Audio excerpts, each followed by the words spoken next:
berubah, semula merah, kemudian secara nyata sudah berubah menjadi kuning, maka ya partai menghormati itu. Iya, sulit kita untuk menghindari dari kecurigaan-kecurigaan ya. Tetapi kita percaya saja bahwa seluruh aktor yang bermain di dalam politik ini, dan kita himbau, kita minta untuk bekerja, untuk bertindak, untuk bersikap dan membuat kebijakan yang tidak merugikan atau menguntungkan salah satu pasangan calon di dalam Pilpres. Tapi kalau ada orang yang mendapatkan privilege, berarti ada orang yang terhambat kan? Konteks itulah saya prihatin, menghambat orang lain. Apalagi kalau dia langsung ke atas, tidak ada proses yang panjang.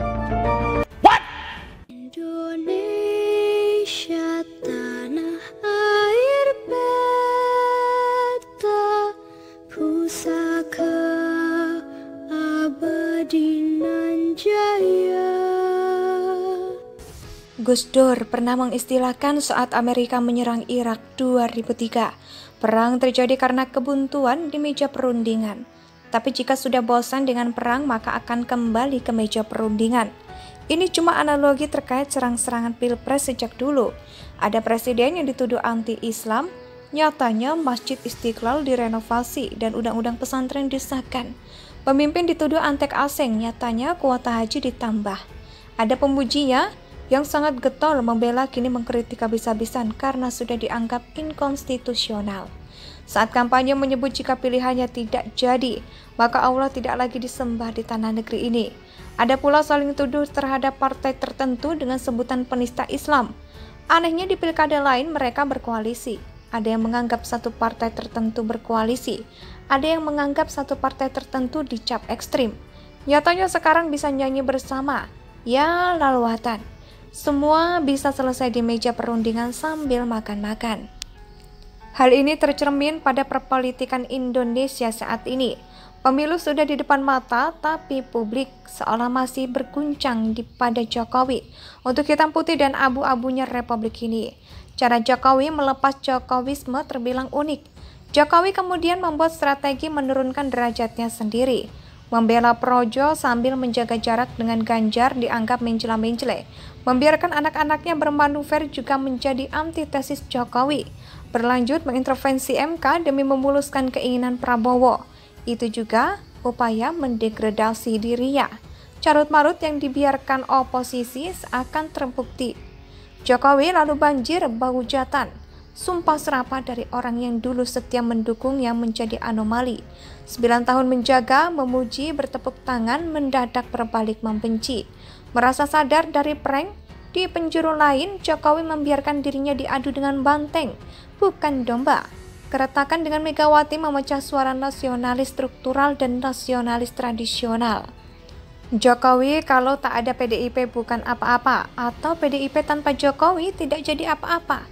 Menjadi perdebatan ayam dan telur mana yang lebih dahulu. Orang-orang di sekeliling Megawati kemudian ikut terbawa arus, seolah Jokowi sedang menuntaskan dendam status petugas partai di ujung jabatannya. Padahal PDIP sudah memberikan yang terbaik untuk Jokowi dan keluarganya. Pembenci PDIP makin bertambah besar dengan bergabungnya penghujat Jokowi dadakan. Ego Megawati atas status kepada petugas partai dihembuskan oleh rakyat, orang-orang yang mencintai Jokowi. Namun yang dicintai justru kini sedang tersemat stempel bapak dinasti politik, perusak konstitusi dan haus kekuasaan. Sementara Prabowo yang sedang pesta durian runtuh berupa Gibran dan Kaisang merasa sudah menang pemilu di bawah ketiak dinasti Jokowi. Kebanggaan berada dalam bayang-bayang yang diciptakan Jokowi adalah candu perangkap. Lalu bertanyalah, apa kabar Ganjar dan Mahfud? Pembenci dadakan Jokowi mustahil mendukung Prabowo karena ada dinasti politik di sana. Jokowi yang sedang menciptakan kebencian untuk dirinya sendiri dan berada di belakang Prabowo yang sedang haus kemenangan. Kemana suara Jokowi berlabuh? Suara yang jumlahnya jika bersatu cukup untuk memenangkan Pilpres dalam satu putaran. Ingat, Presiden Jokowi sudah level pemimpin mendunia. Kalian pikir orang seperti dia yang 2 kali menang wali kota, 1 kali gubernur, dan 2 kali presiden itu kemaru kekuasaan? Jabatan itu amanah, bro. Kalau dijalankan dengan baik akan menjadi anak panah balik. Gus Dur pernah mengistilahkan saat Amerika menyerang Irak 2003, perang terjadi karena kebuntuan di meja perundingan. Tapi jika sudah bosan dengan perang, maka akan kembali ke meja perundingan. Ini cuma analogi terkait serang-serangan pilpres sejak dulu. Ada presiden yang dituduh anti-Islam, nyatanya Masjid Istiqlal direnovasi dan undang-undang pesantren disahkan. Pemimpin dituduh antek asing, nyatanya kuota haji ditambah.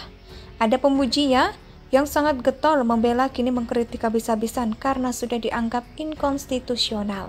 Saat kampanye menyebut jika pilihannya tidak jadi, maka Allah tidak lagi disembah di tanah negeri ini. Ada pula saling tuduh terhadap partai tertentu dengan sebutan penista Islam. Anehnya di pilkada lain mereka berkoalisi. Ada yang menganggap satu partai tertentu berkoalisi. Ada yang menganggap satu partai tertentu dicap ekstrim. Nyatanya sekarang bisa nyanyi bersama. Ya lalwatan. Semua bisa selesai di meja perundingan sambil makan-makan. Hal ini tercermin pada perpolitikan Indonesia saat ini.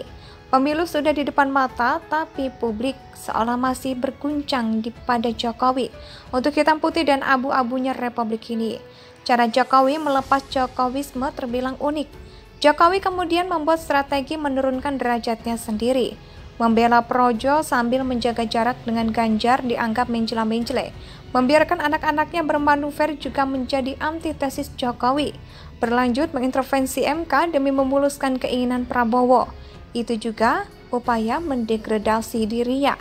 Carut-marut yang dibiarkan oposisi seakan terbukti. Jokowi lalu banjir bahujatan. Sumpah serapah dari orang yang dulu setia mendukung yang menjadi anomali. 9 tahun menjaga, memuji, bertepuk tangan, mendadak berbalik membenci. Merasa sadar dari prank, di penjuru lain Jokowi membiarkan dirinya diadu dengan banteng, bukan domba. Keretakan dengan Megawati memecah suara nasionalis struktural dan nasionalis tradisional. Jokowi kalau tak ada PDIP bukan apa-apa, atau PDIP tanpa Jokowi tidak jadi apa-apa. Menjadi perdebatan ayam dan telur mana yang lebih dahulu. Orang-orang di sekeliling Megawati kemudian ikut terbawa arus, seolah Jokowi sedang menuntaskan dendam status petugas partai di ujung jabatannya. Padahal PDIP sudah memberikan yang terbaik untuk Jokowi dan keluarganya. Pembenci PDIP makin bertambah besar dengan bergabungnya penghujat Jokowi dadakan. Ego Megawati atas status kepada petugas partai dihembuskan oleh rakyat, orang-orang yang mencintai Jokowi. Namun yang dicintai justru Indonesia sejak dulu kala tetap dipuja-puja bangsa.